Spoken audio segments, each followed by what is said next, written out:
시청자 여러분 안녕하십니까? 한 주간의 한인사회 주요 소식을 전해드리는 KBN 뉴스 주간 브리핑입니다. 뉴욕에서도 빠르게 성장하는 지역으로 주목받고 있는 퀸즈 롱아일랜드 시티의 분위기가 확 바뀌었습니다. 아마존의 제2본사가 퀸즈 롱아일랜드 시티로 확정되면서 일자리 창출과 지역 발전에 대한 기대가 커지고 있지만 아파트 붐이 일면서 집값 폭등은 시작에 불과한 것으로 보입니다. 아마존 골드 러쉬인데요. 하지만 넘치는 인구를 감당할 교통과 인프라에 대한 우려도 나오고 있습니다. 기대와 우려 속에 지역 주민들은 마냥 들뜰 수만은 없는 상황입니다. 보도에 지한샘 기자입니다. 세계 최대 전자상거래 업체인 아마존이 뉴욕 롱아일랜드 시티에 제2본사를 배치할 것을 결정하면서 고용 창출 등 지역 발전에 대한 기대와 함께 우려도 커지고 있습니다. 맨해튼에 근접해 빠른 속도로 성장해온 롱아일랜드 시티 지역은 2001년 조닝이 변경된 후 수천 가구의 아파트가 신축되는 등 전국에서 가장 빠른 속도로 개발이 진행되고 있는 지역입니다. 가장 먼저 부동산 시장이 움직이고 있습니다. 아마존 본사 유치가 유력시되면서 지난주부터 부동산 시장이 과열되고 있습니다.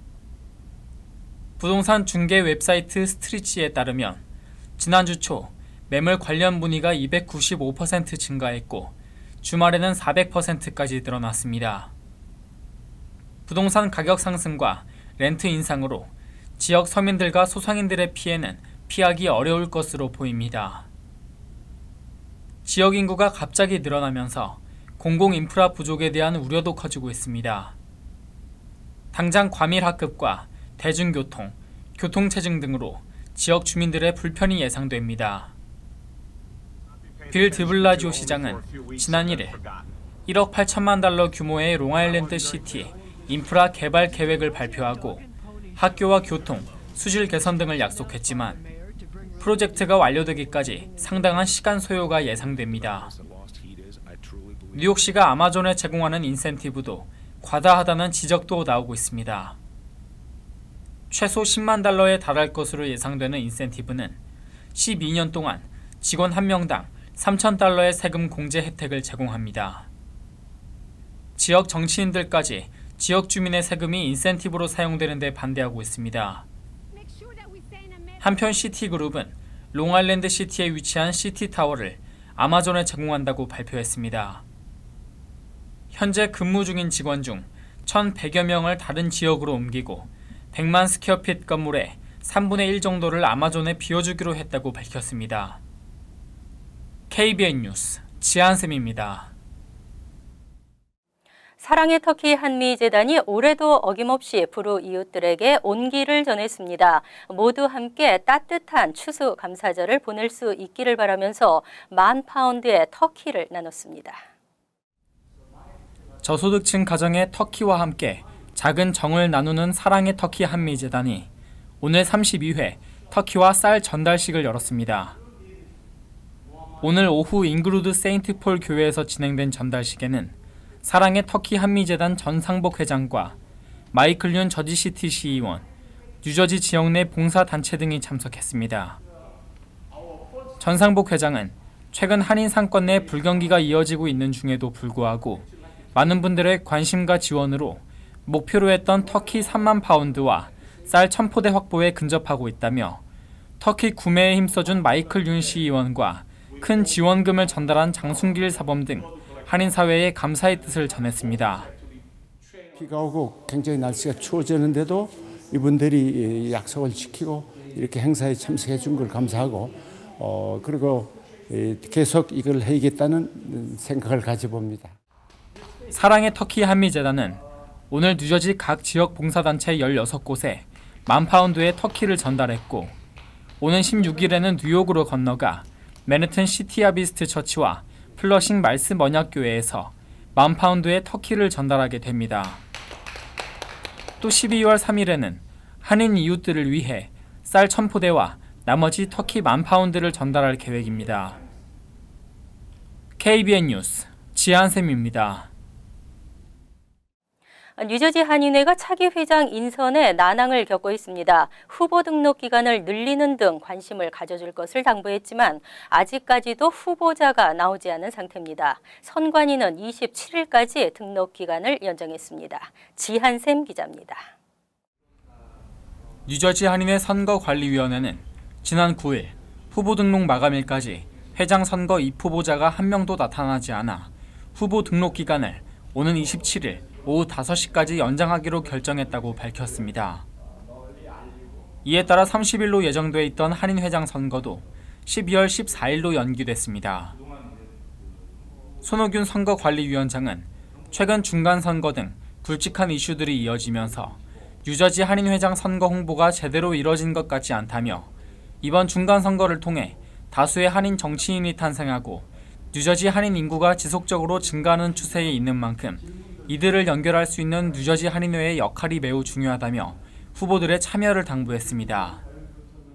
또 여러 가지 다양한 노력들을 해주시는 덕분에 좋은 결과가 있습니다만은 이 한인회도 마찬가지로 직접 참여하셔서 이렇게 서비스 해주시고 또 봉사해 주시면 좋은 한인회가 우리 다 같이 만들어가야 될 걸로 그렇게 생각을 합니다. 뉴저지 한인회 선관위는 오는 27일까지 회장 선거 입후보자가 등록하지 않으면 12월 중으로 비상대책위원회를 결성하고 천거에 의해 다음 한인회장을 임명하게 된다고 밝혔습니다. 결국 뉴저지 한인회는 지난 2012년 26대 회장을 선출하던 선거부터 이번 29대 선거까지 입후보자가 없는 사태가 이어지고 있습니다. 손호균 선관위원장은 매번 후보 무등록 사태가 이어지면서 뉴저지 한인회 위상이 떨어지는 등 각종 문제가 이어지고 있다며 원인 분석과 체질 개선이 이루어질 수 있도록 한인 사회에 많은 관심과 지원이 필요하다고 말했습니다. KBN 뉴스 지한샘입니다.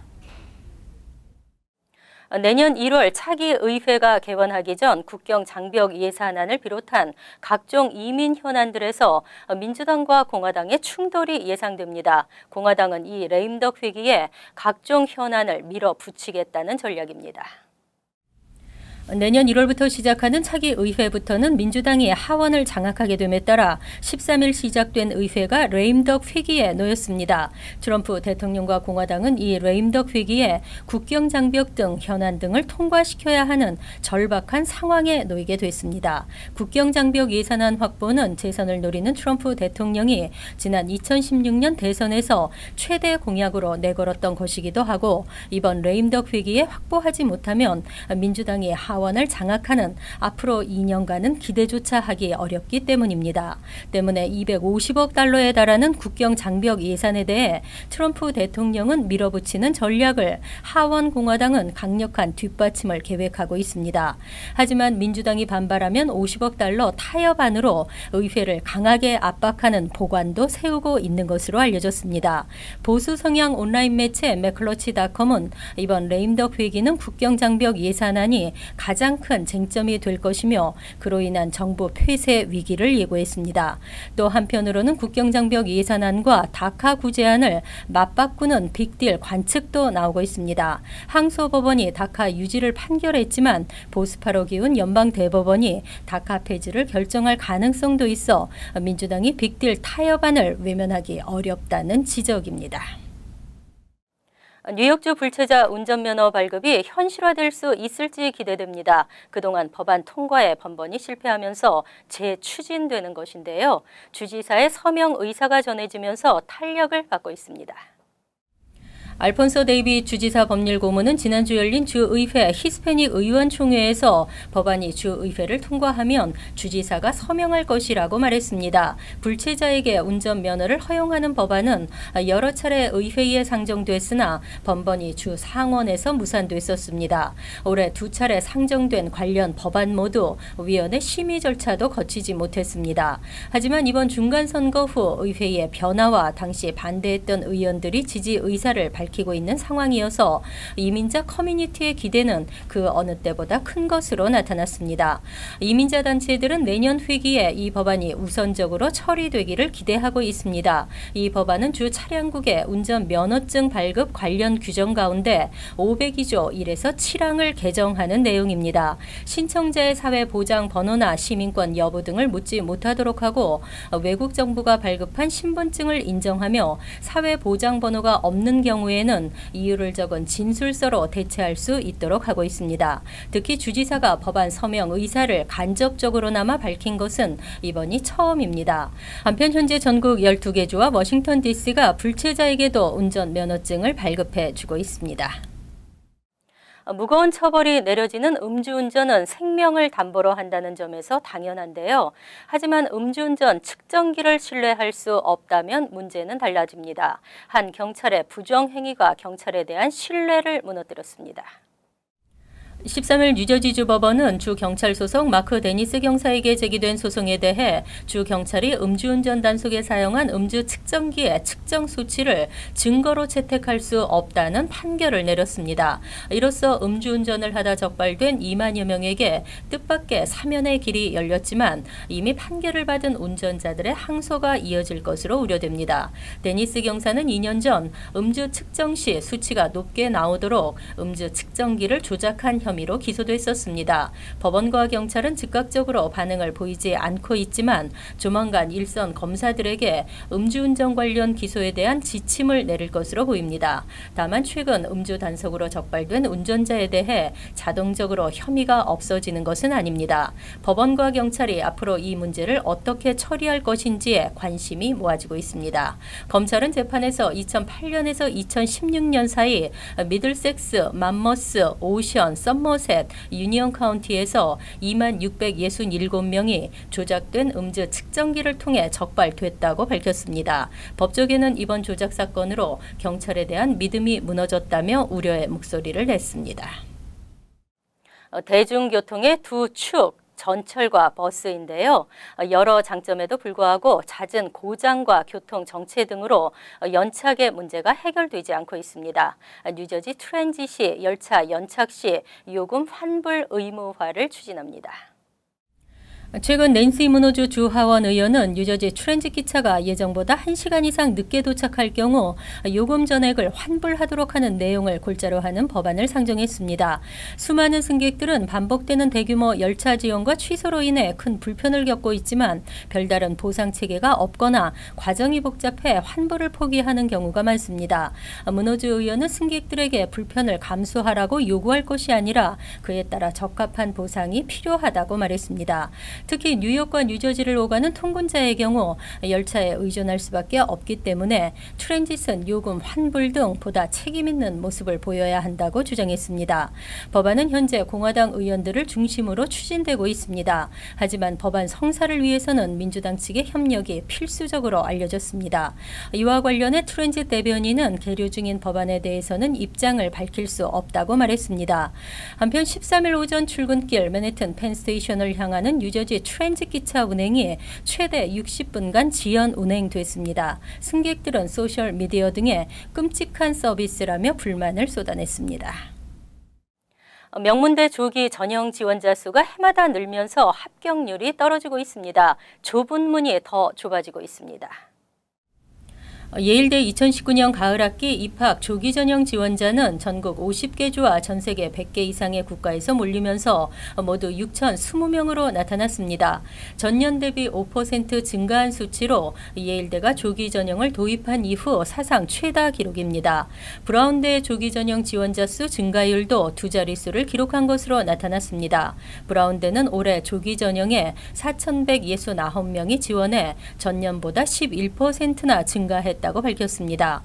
다른 명문대의 현황도 크게 다르지 않습니다. 하지만 이처럼 해를 거듭할수록 명문대 조기 전형 지원자가 증가하면서 합격률은 하락하고 있는 추세입니다. 지난해 예일대 조기 전형의 경우 전체 지원자 5,783명 중 842명이 합격해 14.7%의 합격률을 기록했습니다. 이 같은 수치는 전년도 합격률 17.1%에 비해 크게 낮아진 것입니다.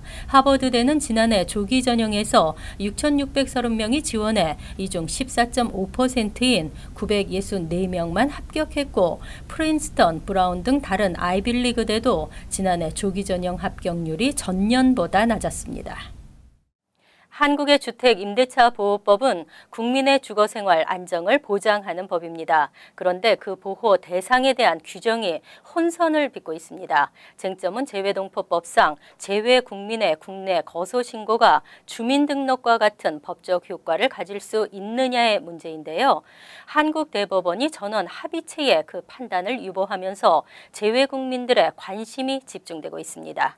KBN 뉴스 주간 브리핑 여기서 마칩니다. 시청해주신 여러분 고맙습니다.